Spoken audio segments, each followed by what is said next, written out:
tout ça la pièce contre pièce ndeko na ngai na maman na biso kutu pe bibi kapinga contribuer ki toza na chaîne na ye parce que ya kobomba ma eza souté yango yo bongo tika chaud ndeko na nga koki kobende yango yo so tali na groupe WhatsApp ba community Fribouya mbongo bazoloba na moi je suis dans l'équipe il y a Fribouya on a contribué je peux donner même le montant on a contribué nous tous $100 na rechoqué kutu na batu pour aller plus loin même Pero Louara azali libanda matinembo Pero Louara na tangi kombo na Pero Louara azali libanda matinaki ndeko so biso ka na tribunal to bisi ndeko wana abrandi ba preuve tika mbongo wana eutaki akoka te ye moko monsieur Mutombo akomi yango na compte na ya Twitter ndeko wana a retiré plainte total so Ivuya on senga pardon semaine oyo si ba mercredi ndeko wana a retiré plainte total so Ivuya on senga pardon ba de ba komi nga na yebi nga na koti na fond na dossier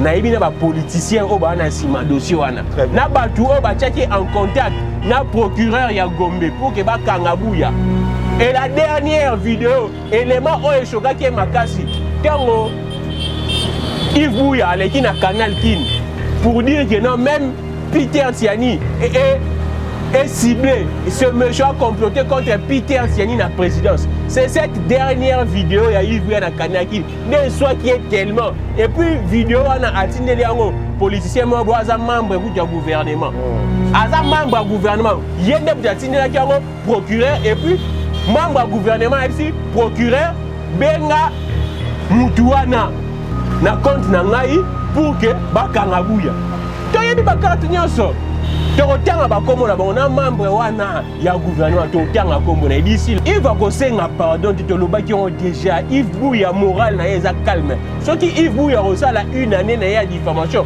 en consommer quoi à peine na mais batutu bayebi que non les magistrats les juges n'ont jamais prononcé en tout cas peine maximale parce que diffamation peine maximale est à une année et les juges ils ont envie que tout le gouvernement est derrière ces dossiers parce que le porte-parole au gouvernement Patrick Mouyaya dans point de presse il est déçu Yemoko il est déçu dans le comportement de journaliste Obakangisi Ivuya soi-disant journaliste Obakangisi Ivuya il est très déçu et Patrick Mouyaya dit qu'il est impliqué bientôt là Yves va recouvrer sa liberté. Là, c'est Patrick Mouyaya qui l'a dit. Moutowana Otangi Kombo. Hier, nous avons la communication matin, midi, soir, ambassadeur Yaram. Est-ce que destination Yaram? Yo ba Kongo na habité, bozo tiapel moi les taux ina muto à cause de makambo Yaram.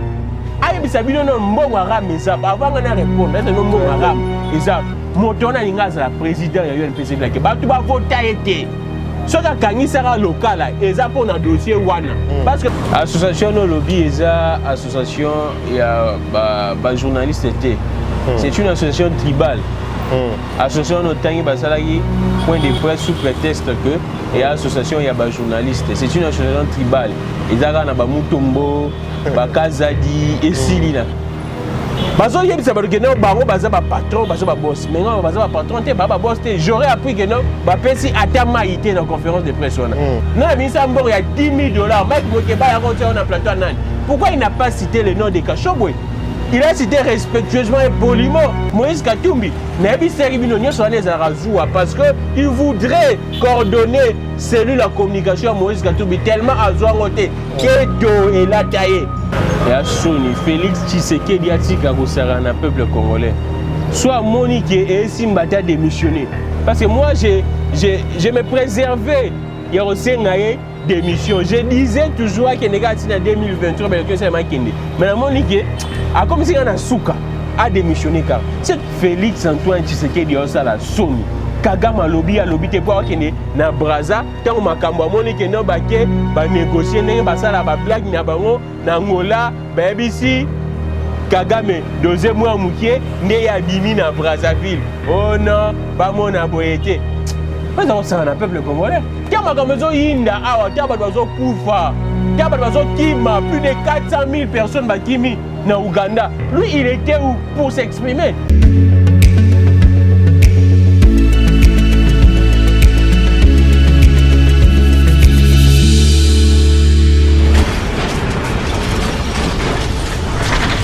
Ma Mission TV, le miroir du monde.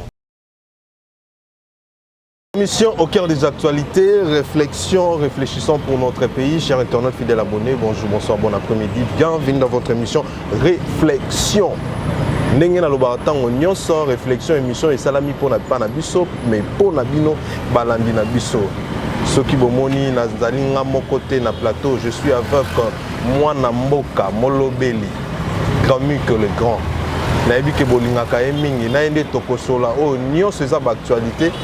Et qu'on a lisusu makasi na mambo etali ndeko na biso Yves Buya na Israël Mutombo.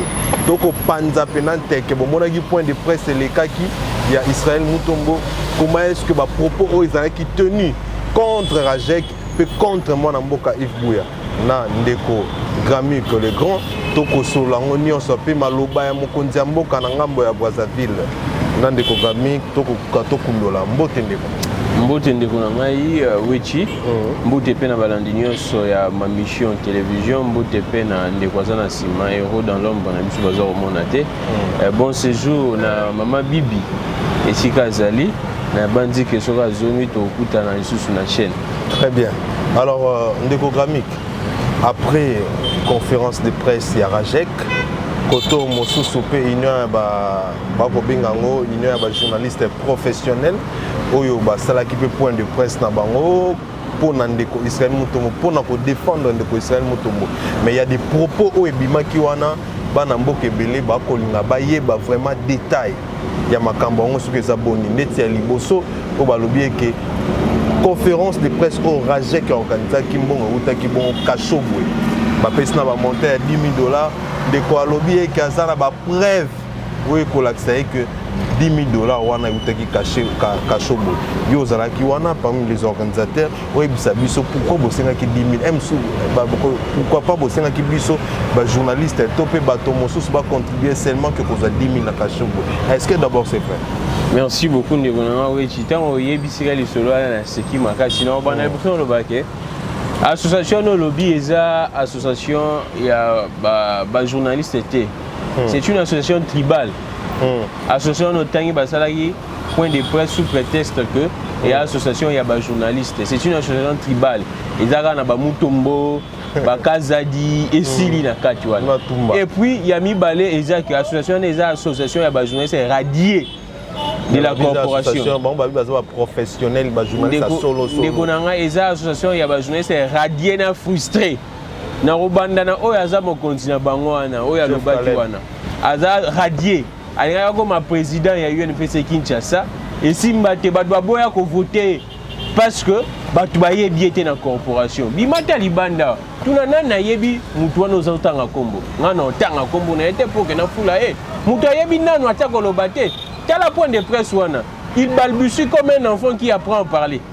Il balbutie comme un enfant qui apprend à parler. Et puis il se dit que non, j'ai étudié à l'IFASIC. C'est bien bon d'étudier à l'IFASIC. C'est bien bon, nous respectons énormément l'IFASIC. Oui, mais il faut pratiquer. Quand on a âge naïe, français, il balbutie. Et si on a tout ningaï, il balbutie. On a que mouton ayebi kolobate ayebi na français. Et on a pas normal na âge naïe, bana naïe, bomona. Na bandi ke yemo. Alors ça me lanza lui que na soki na yebara mais le point de presse na ngana risqué te soko yebi kolobate mais vanda kimia na ye na muso bazaki na ye pembeni wana ye pendenge moko ayebi kolobate ngana sala na ye oyo mususu wana c'est un journaliste médiocre et qui ne le sait pas ngana sala na ye na tangi kombo na ete mais ye moko ayebi ndenge bazalaki ana moko na ba moi j'ai travaillé avec lui c'est un journaliste médiocre abanda nanu kobundisanga esika oyo tozalaka na ye. Pourquoi? Parce que ngana komaka après ye ngana kutaka ye et ngana ye ba moni que je suis plus compétent que lui ba pesinga ba fonction ye batikaki ye et abanda déjà kobundisanga nesikana il ne sait pas parler la même chose que lui ba boya repesa ye bémission parce qu'il ne sait pas parler. Il ne sait pas parler. Donc bango tona bazaba incompétents, ils sont des frustrés, ils sont des radiés de la corporation. Donc crédit moko tenga ko repesa na ba déclaration bon mais to kende na fond nous sommes parce que bango baza tellement bazo yebisa ba que non bango baza ba patron baza ba boss mais non baza ba patron te ba boss te j'aurais appris que non ba pesi atama ité dans conférence de presse wana mais ça qui monte mama be et ça qui monte mama be bino ba longo li moto futi transport na lo wetika zalaki je pense pas que ezalaka soki 5 organes de presse 5 ou 4 bango balobi ke ye mutu o baseleli point de presse asala vidéo eza na internet bino tout boyebi que moi je suis le patron alors bango que moi je suis le patron maintenant s'il est le patron ata mai ya 500 oh paquet ya mai eza soki ba 5000 là akoki ata kosomela ba jeunesse na ba caméra o bayaki wana ata paquet mibale ya mai pour que ba melate ils ont l'accepté non bato baza motema mabe bato balinga bato te mbongo bazoloba na moi je suis dans l'équipe il y a Fribouya on a contribué je peux donner même le montant on a contribué nous tous $100 et nous sommes à plus de 30 dans cette équipe là on a contribué nous tous $100 parce que quand on appelle ça autorisation na la gisa on a ba message na groupe na ba cotisation na bato ba contribuer nous sommes à plus de 30 on a contribué $100 à chacun c'est parce que les gens ne voient que Moïse Katumbi derrière moto na zotanga kombo ke ya Moïse Katumbi quand on ça appel na ye moto mora yaka koluka zobela mais c'est Moïse Katumbi qui a aidé pourquoi il n'a pas dit que cet argent est venu de Kashobwe alors bon côté mutu wana oyo balobi azote oyo alobi ke non mbongo wana uti na ninyo na Kashobwe tant wasaki appel na ye moto mo aye kotala ya za malade assistance appel na ye na samba osunga moto na misa mbongo ya $10,000 Mike Mokeba ya kote na plateau nani pourquoi il n'a pas cité le nom de Kashobwe il a cité respectueusement et poliment Moïse Katumbi nabi seribino nyoso wana ezala zuwa parce que il voudrait coordonner celui la communication Moïse Katumbi tellement azwa ngote keto elataye ye mosana ya bengaka bato ba jaloux vidéo moko eza ko circuler na toi là depuis na week-end oyo il traitait Gabriel Chabani président ya Congo DG ya Congo wa banda mosala kala abimisa ba Jacques Ndala abimisa ba tobele ba papi mo José Bela minene hier journaliste il traitait Gabriel Chabani à jaloux Gabriel Chabani a rejalouser na nini aussi Gabriel Chabani a la boss avant Gabriel Salama Kawaminene et puis Gabriel Chabani il est très proche du régime actuel si on découvre Gabriel Chabani a jaloux na nini c'est pour vous dire que Nyon Soaneza tellement bato précieux l'équipe bango ba monique ba craquer wana chose a résultat bato ba craquer so mutu a craquer akomaka bongo makamba lobiana ya 10 000 wana quand on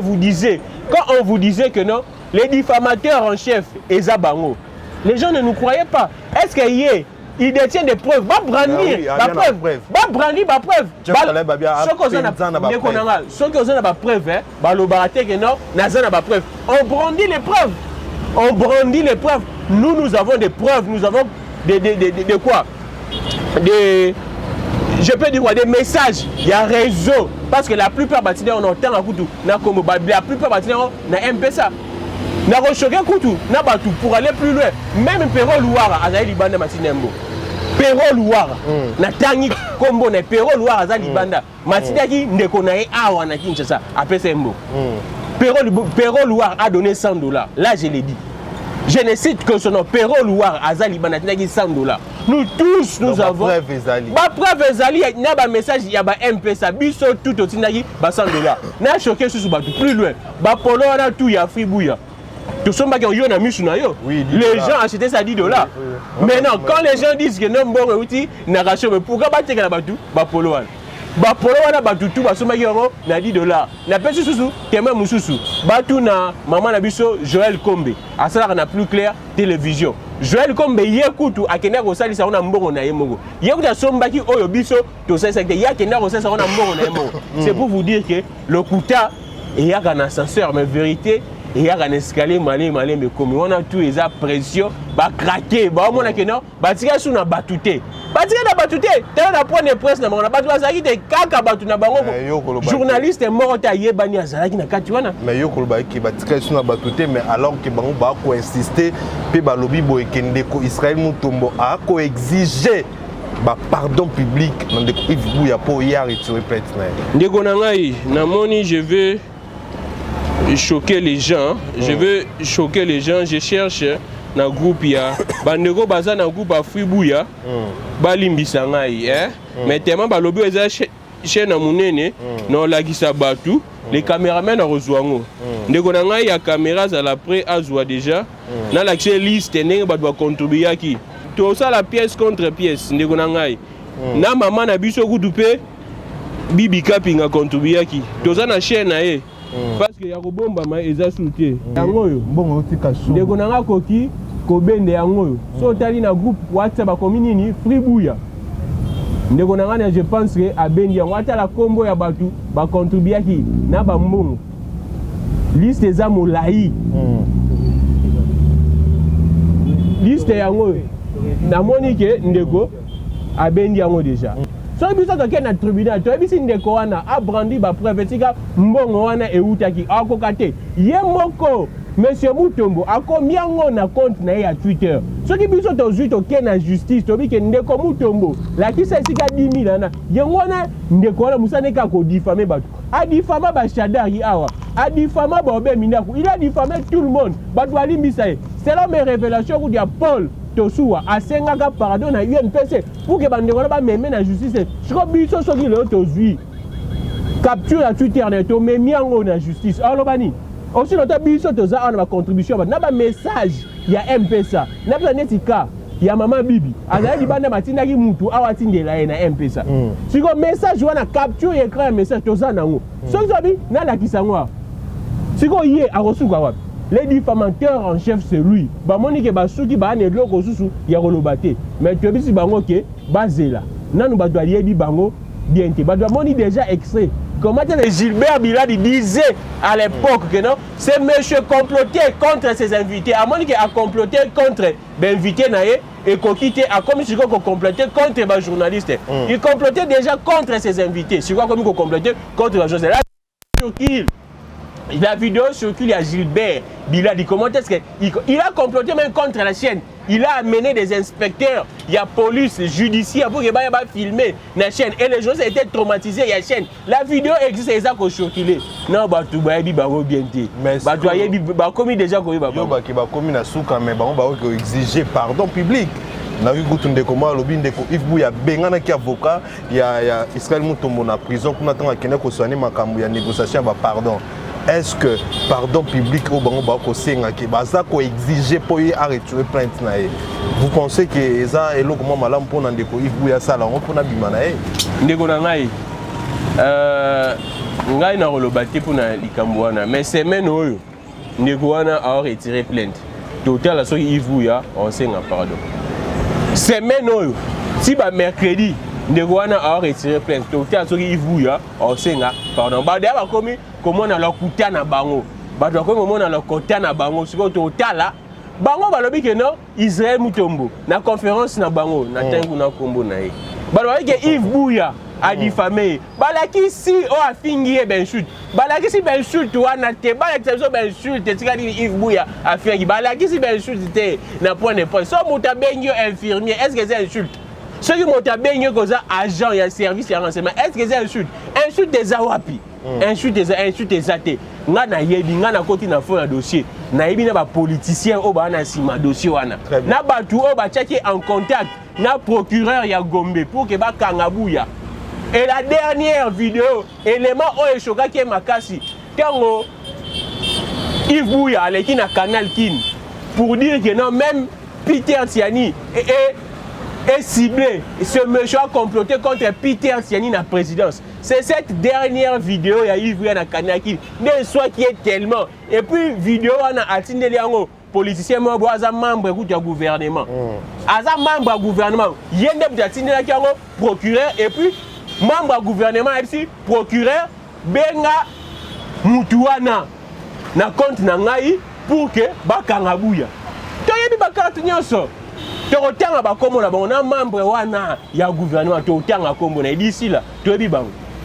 Non, pardon, Yves va kosenga te. Yves va kosenga pardon, tu te loba qui ont déjà Yves Buya moral na yeza calme. Ce qui Yves Buya resala une année na ya diffamation. En consommé quoi à peine na ye mais batutu ba bi que non, les magistrats, les juges n'ont jamais prononcé en tout cas peine maximale parce que diffamation peine maximale nango eza une année et les juges n'ont jamais prononcé une peine maximale. Loba peine na extrémité dans des choses très extrêmes. Donc Yves Buya a juste 6 mois 10 mois Yves Buya a robimaka Yves Buya a senga pardon te so bazeli Yves Buya senga pardon barodoka soki bango bamoni Yves Buya za faible d'esprit neti bango basenga pardon na UNPC pour que ben mina kuna shadari batika bango Yves Bouya asenga pardon te bango nde basenga pardon parce que il disait des faussetés des mensonges makambo bazali na preuve te abandaki makambo awa ya SNEL alobi ba fausseté boyoki azongi nango lisusu alobi ba fausseté makambo ba SNEL ba câble mort boyana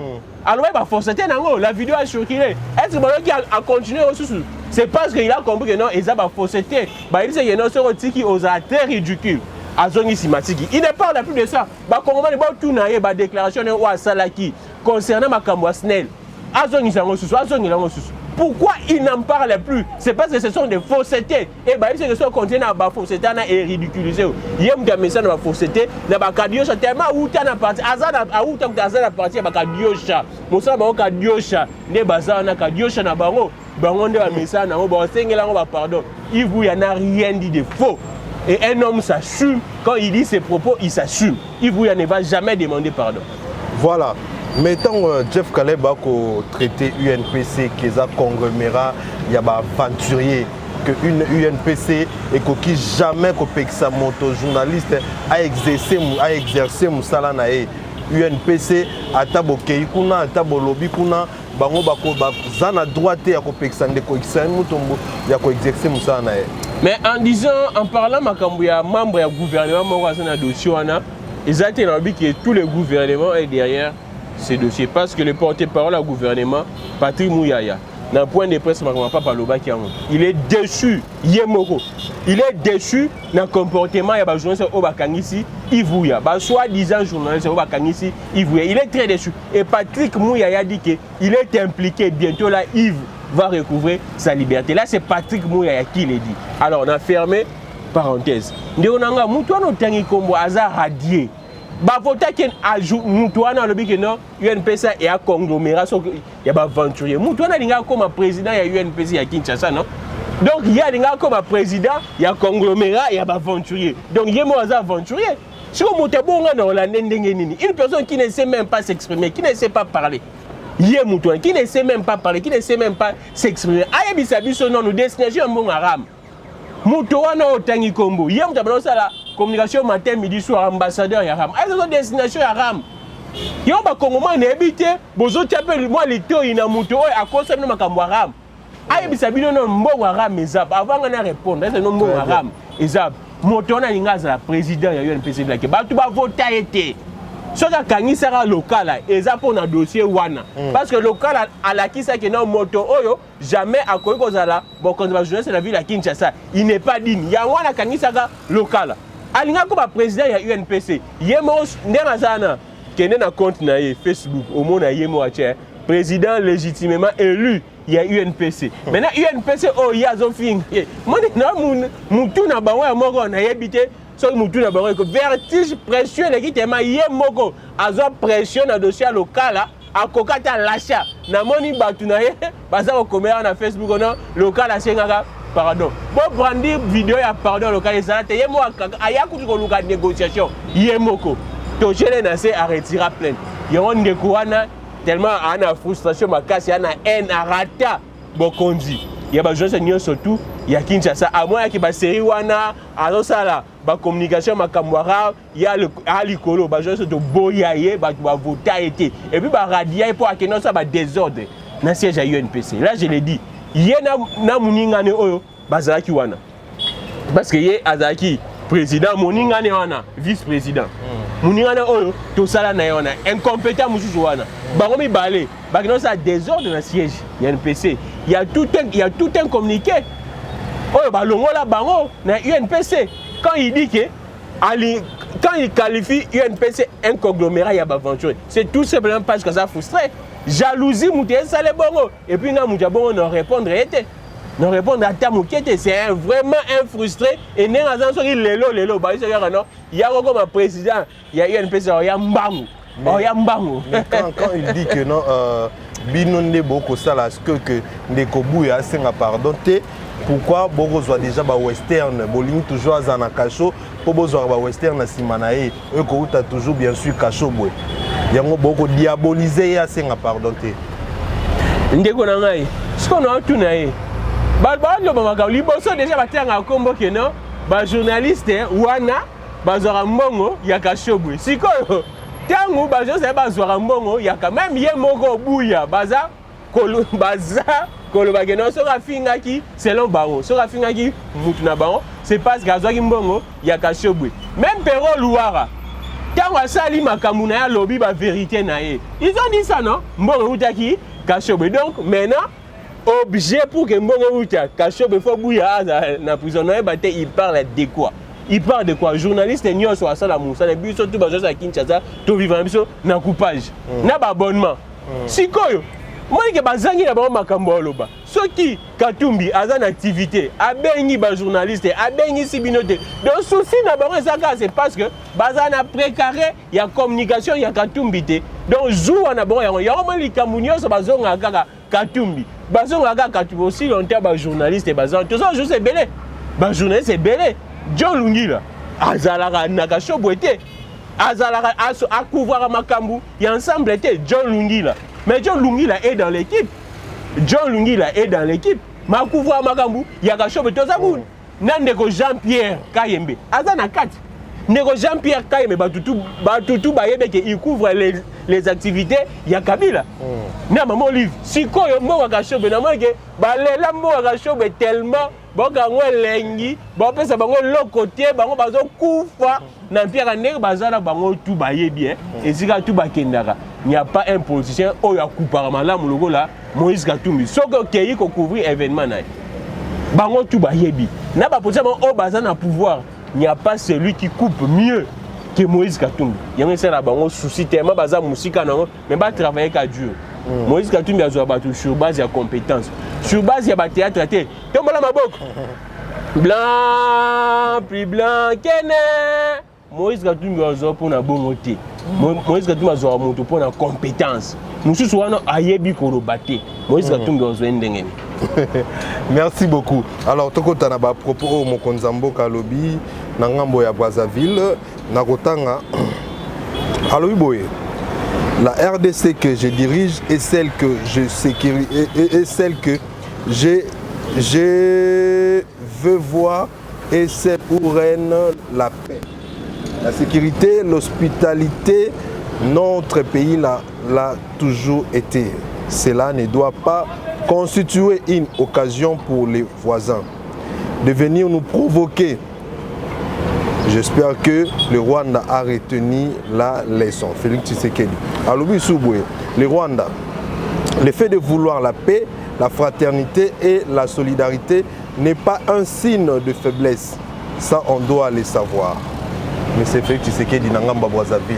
Yotango moni maloba o alobi et sali oboni. Mais konanga soni.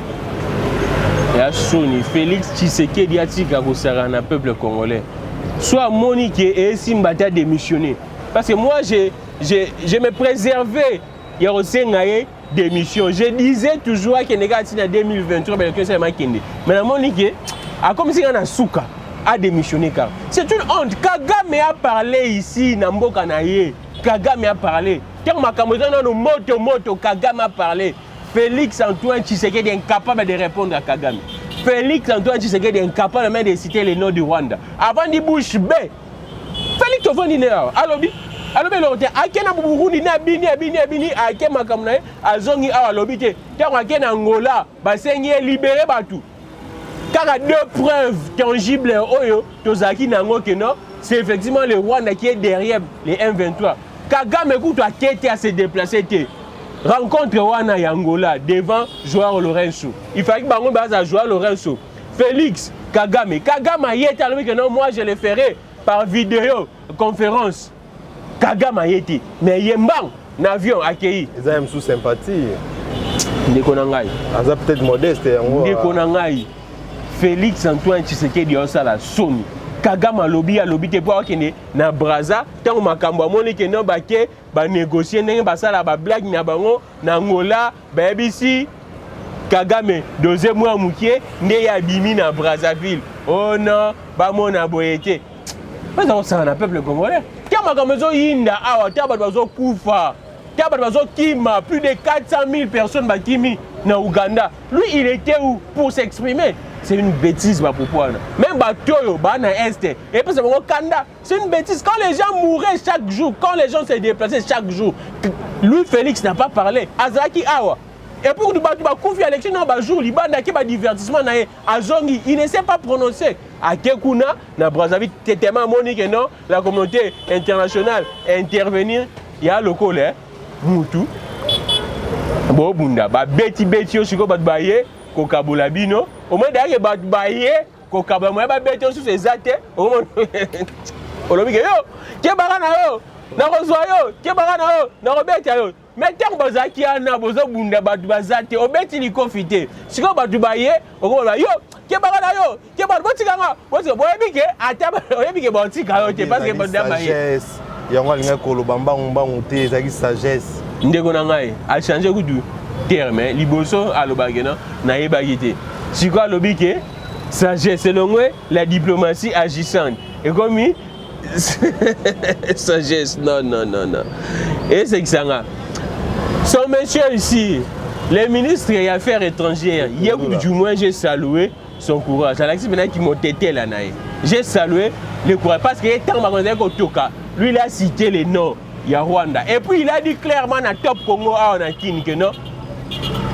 Celui qui veut la paix prépare la guerre. C'est vrai qu'à l'Obaki, nos décisions, il y a qu'à déclarer guerre et ça n'a pas prérogative.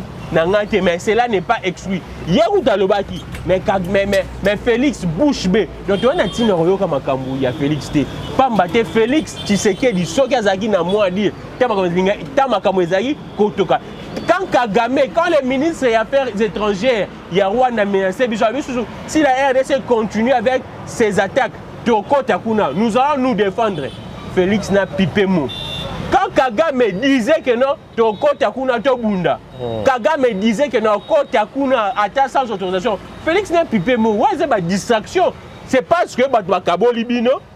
Là, j'ai dit, non, ça qui on peut avoir une émission. C'est comme ça que la communauté internationale a Saranabiso. C'est vrai qu'on voit le Rwanda, mais derrière le Rwanda, c'est la communauté internationale. Bazako Bombay Tors Awa. Biso n'a pas américain, pas partenaire. Bah, moni siko que non. Na ba américain et Simbate ba américain ba sakana bango. Les Rwandais sont plus proches des Américains que biso. Ba moni ke Simbate ba ke ba négociation, ils ont cédé lisusoki nini ba cédé ba moni ke ba baye ba kaboli bango siko mutu ndeka na pesi illustration simple so ba baye ko kabola moteur faible na bitumba ko ba yo. Son azio, Norbert, on a fait la distinction. Nous avons un président qui n'est pas efficace. Un président très faible. Un président très faible. Il y a des négociations, tout ça. Les lots de Togolo, les lots, Mokolo, les lots, Bitumba, ils ont mis les Makasi, Nangambo Est. Ndekonangai, Bitumba, ils ont mis Nengezana, Bitumba, Ezalara, toujours. Quand Bitumba, Ezalara, toujours. Si on passe à la gare, Ndengeni. Soki ba beti biso so amoni que la population a manifesté donc ba manifestation les belé bien que jusqu'à présent on n'a jamais vu la manifestation de l'UDPS contre les M23 na habité et comme ça bazar complice ou non na pesa bino révélation que branche politique ya M23 ba na union sacrée bazar complice ou non na habité en tout cas mais tout le monde manifeste tout le monde a monté ni ya secrétaire général n'a pas ça la matinée politique au monde est le côté. Par contre autour Twitter que non faut sensibiliser ma casque ya Marois et à Belgique ko ya ko comme communauté. Ah comme un lobby je pense. Lobby. On voit des Belges mais c'est ridicule. De konanga makambo buzoba ya Katumbi à celle ba matinée politique. Makambo Fayulu matinée politique. Mais à Est aucune matinée politique. Na bino batu boza kolanda ngai bo soutenaka parti wana. Les gens meurent, les présidents ne parlaient pas, son parti politique ne parlait pas. Et vous continuez à donner, à prêter la confiance à ces partis politiques. Je ne sais pas. Je ne sais pas pourquoi être si lâche comme ça, mes chers compatriotes. Je ne sais pas. Il y a un ancien 2023. Pour nous, il y a des missionnaires, mais 2023, Bandeko Basunga Biso Bataille Libanda. ndeko Gami que les grands tomo kenda pina lentement sûrement na suka émission na biso mais tonga toyeba awa sikoyo lobi eke ko senga na batu ba kenda pona maponami yango tingonga o tozali koyebana te ekozala te yo ako analyser ngo boni ndeko na ngai maponami zo obligation maponami biso tozate la population n'est pas non le gouvernement n'a pas de moyens guerre à est maponami il faut ezala so maponami zate Félix Antoine Tshisekedi ata une seconde totiki la ngote na bandeli maponami et fongo esengel ezala guerre ou pas argent ou pas mosala liboso ya Félix Antoine Tshisekedi toyebi ke échoué na mosala na nyonso mais ne fut ça bimata par la petite fenêtre la grande porte mais la petite fenêtre, tu par la petite fenêtre organiser l'élection.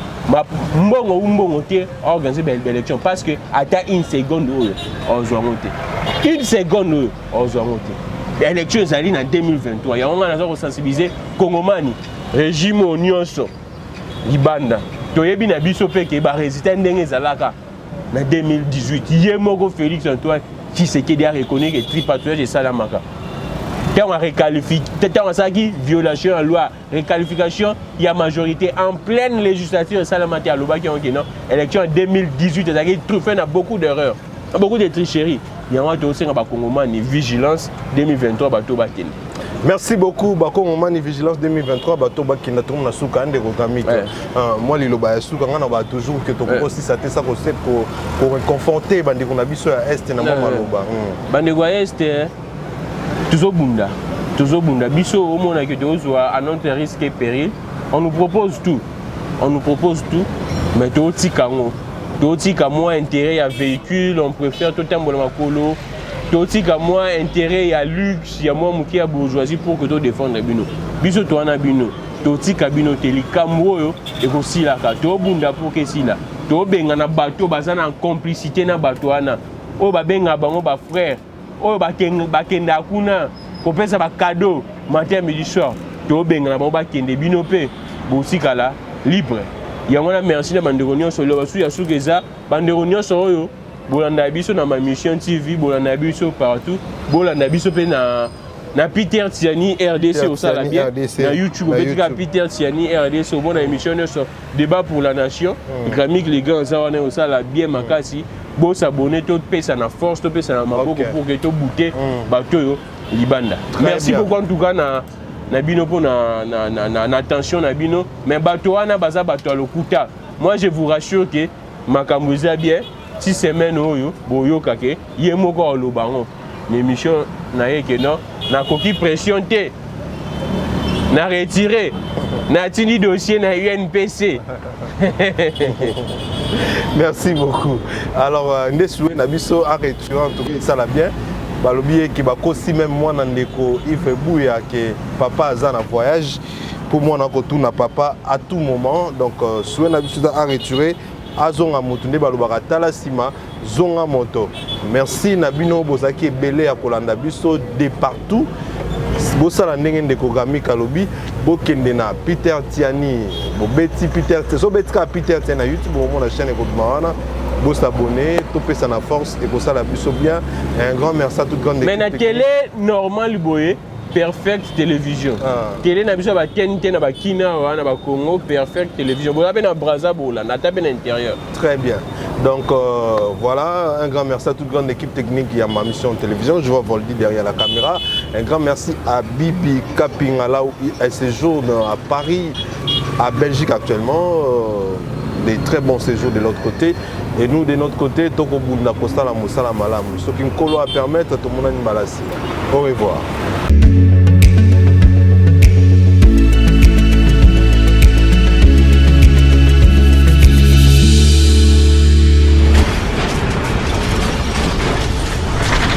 Ma mission TV, le miroir du monde.